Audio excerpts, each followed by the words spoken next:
మత్తయి సువార్త చెప్పిన యేసుక్రీస్తు జీవిత కథ ఏంటో చూద్దాం. అసలు ఈ లోకానికి రక్షకుడెవరు? ఈ కథ ఆ ప్రశ్నకు సమాధానం. ఆయన ఒక రాజు, అదే సమయంలో ఒక సేవకుడు కూడా. ఆయన మాటల్లో అధికారం కనిపిస్తుంది. ఆయన ప్రేమకు అసలు హద్దులే లేవు.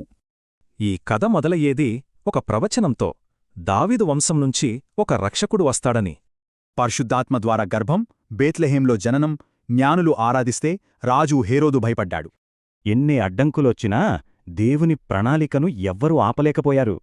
యోర్దాను నదిలో బాప్తిస్మం, ఆకాశం నుండి ఒక స్వరం వినిపించింది, ఇతడు నా ప్రియకుమారుడు.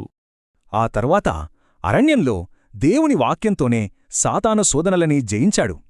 ఆయన బోధనలు అప్పటి ఆలోచనలని మార్చేశాయి.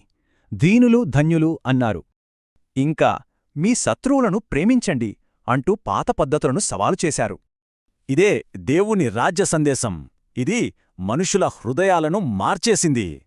రోగులు స్వస్థత పొందారు, దయ్యాలు పారిపోయాయి, సముద్రాలు కూడా నిశ్శబ్దంగా మారాయి. ఈ అద్భుతాల వెనుకున్న అసలు శక్తి పాపులను క్షమించే అధికారం. తన సందేశాన్ని ముందుకు తీసుకెళ్లటానికి ఆయన 12 మంది శిష్యులనెంచుకున్నారు. అందుకే ఇది ఈ లోకరాజ్యం కాదు, ఇది దేవుని రాజ్యం. యెరూషలేములోకి ఒక రాజులా ప్రవేశించి దేవాలయాన్ని శుద్ధి చేశాడు. కాని ద్రోహం, అన్యాయమైన విచారణ, అవమానం, చివరికి సిలువ వేయబడ్డాడు.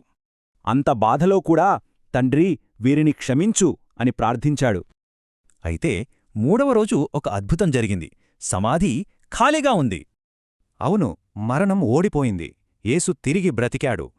వెళ్తూ వెళ్తూ ఆయన ఒక వాగ్దానం చేశారు, నేను ఎల్లప్పుడూ మీతోనే ఉంటాను. మరి ఇప్పుడు చెప్పండి, ఇది కథకు అంతమా లేక ఆరంభమా?